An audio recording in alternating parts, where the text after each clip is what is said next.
नमस्कार। घटना चक्र बुक वीडियो के इस शैक्षणिक मंच पर आपका स्वागत है। हमारा उद्देश्य है ज्ञान को सरल, स्पष्ट और सुलभ रूप में आप तक पहुंचाना। आइए आरंभ करते हैं अध्ययन और सफलता की इस यात्रा को। नमस्कार। आज हम बात कर रहे हैं भारत की एक ऐसी अनोखी जगह की जिसका नाम है कोल्ड डेजर्ट। अब शायद आप सोचें कि इसमें नया क्या है। नया ये है कि हाल ही में इस जगह ने पूरी दुनिया का ध्यान अपनी तरफ खींचा है और इसके पीछे एक बहुत बहुत बड़ी वजह है। तो खबर यह है कि भारत के इस ठंडे रेगिस्तान को मिली है एक जबरदस्त ग्लोबल रिकॉग्निशन। यह सिर्फ एक हेडलाइन नहीं है, बल्कि यह हमारे देश के कंजर्वेशन एफर्ट्स के लिए एक बहुत बड़ा मील का पत्थर है। लेकिन इस ग्लोबल रिकॉग्निशन का आखिर असली मतलब क्या है? क्या ये बस एक टाइटल है या इसके पीछे संरक्षण और विकास से जुड़ी कोई बड़ी कहानी छिपी है? चलिए इसी को समझते हैं।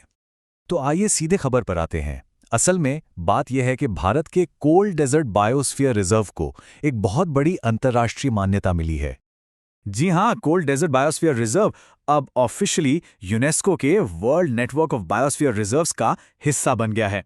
अब ये कोई मामूली लिस्ट नहीं है, ये दुनिया की सबसे खास, सबसे अनमोल प्राकृतिक जगहों की एक प्रतिष्ठित सूची है और इसमें शामिल होना वाकई एक बहुत बड़े सम्मान की बात है। अच्छा, तो अब सवाल उठता है कि आखिर ये कोल्ड डेजर्ट है कहाँ? चलिए जरा भारत के नक्शे पर इसकी लोकेशन को अच्छे से देखते हैं। तो ये जो कोल्ड डेजर्ट बायोस्फीयर रिजर्व है, ये है भारत के हिमाचल प्रदेश राज्य के लाहौल स्पीति जिले में। अगर कल्पना करें तो ये हिमालय का एक बहुत ही खूबसूरत, बहुत ऊंचाई वाला और बर्फीला रेगिस्तानी इलाका है। सोचकर ही कितना शानदार लगता है ना?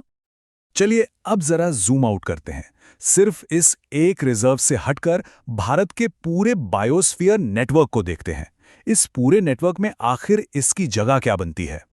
देखिए, भारत सरकार ने पूरे देश में कुल 18 बायोस्फीयर रिजर्व बनाए हैं। ये 18 रिजर्व एक तरह से हमारे संरक्षण प्रयासों की बुनियाद हैं। और अब इस लेटेस्ट अनाउंसमेंट के साथ उन 18 में से 13 रिजर्व, जी हां 13, अब यूनेस्को की उस प्रतिष्ठित वर्ल्ड नेटवर्क का हिस्सा हैं। ये एक बहुत बड़ी उपलब्धि है जो साफ साफ दिखाती है कि भारत के जो प्रयास हैं वो अंतर्राष्ट्रीय मानकों पर खरे उतर रहे हैं। तो ये नंबर्स सारी कहानी बता देते हैं। कुल 18 स्थापित रिजर्व में से 13 का वैश्विक मंच पर होना ये इस बात का पक्का सबूत है कि भारत संरक्षण की दिशा में बिल्कुल सही कदम उठा रहा है। तो चलिए भारत से अब थोड़ा ग्लोबल पर्सपेक्टिव पर चलते हैं। आखिर ये यूनेस्को का कार्यक्रम है क्या और इसका हिस्सा बनना इतनी बड़ी बात क्यों मानी जाती है? ये सब कुछ आता है यूनेस्को के एक खास कार्यक्रम के तहत जिसका नाम है मानव एवं जैव मंडल यानी MAB प्रोग्राम। और इसका मकसद ना बिल्कुल सीधा और साफ है, इंसानों और प्रकृति के बीच एक संतुलन बनाना। इसका मतलब ये सिर्फ पेड़ पौधे बचाने की बात नहीं है, बल्कि सस्टेनेबल डेवलपमेंट को बढ़ावा देने की भी बात है।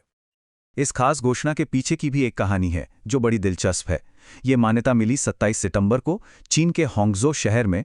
वहां पर 5वां विश्व बायोस्फीयर रिजर्व सम्मेलन चल रहा था और उसी दौरान ये ऐलान हुआ। और जानते हैं, इसमें भारत अकेला नहीं था। इस साल यूनेस्को ने 21 अलग अलग देशों के 26 नए बायोस्फीयर रिजर्व को इस नेटवर्क में शामिल किया है। तो ये दिखाता है कि पर्यावरण को बचाना एक वैश्विक आंदोलन है और भारत इसका एक बहुत अहम हिस्सा है। तो देखिए, हमने स्थानीय स्तर पर बात की, राष्ट्रीय स्तर पर की और वैश्विक स्तर पर भी। लेकिन इन सब बातों का निचोड़ क्या है?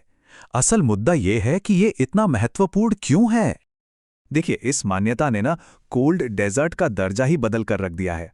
पहले ये एक राष्ट्रीय खजाना था, एक ऐसी जगह जिसे हम भारत में संरक्षित करते थे। लेकिन अब ये एक वैश्विक संपत्ति है, एक ऐसी संपत्ति जो पूरी दुनिया के संरक्षण नेटवर्क का एक हिस्सा बन चुकी है। इसको हम कुछ इस तरह से भी कह सकते हैं, भारत के नक्शे पर एक बिंदु से यह ग्रह के संरक्षण नेटवर्क में एक नोड बन गया है। कितनी गहरी बात है। इसका मतलब है कि इसका कद अब राष्ट्रीय से अंतर्राष्ट्रीय हो गया है। अब ये सिर्फ हमारे लिए नहीं, पूरी दुनिया के लिए महत्वपूर्ण है। ये उपलब्धि वाकई शानदार है, इसमें कोई शक नहीं। लेकिन ये अपने पीछे एक बड़ा सवाल भी छोड़ जाती है। सवाल ये कि भारत के जो बाकी 5 बायोस्फीयर रिजर्व अभी इस सूची से बाहर हैं, उन्हें ये वैश्विक पहचान कब हासिल होगी? ये एक ऐसा सवाल है जिस पर आगे भी नजर बनाए रखना जरूरी होगा। इस चर्चा में जुड़ने के लिए शुक्रिया।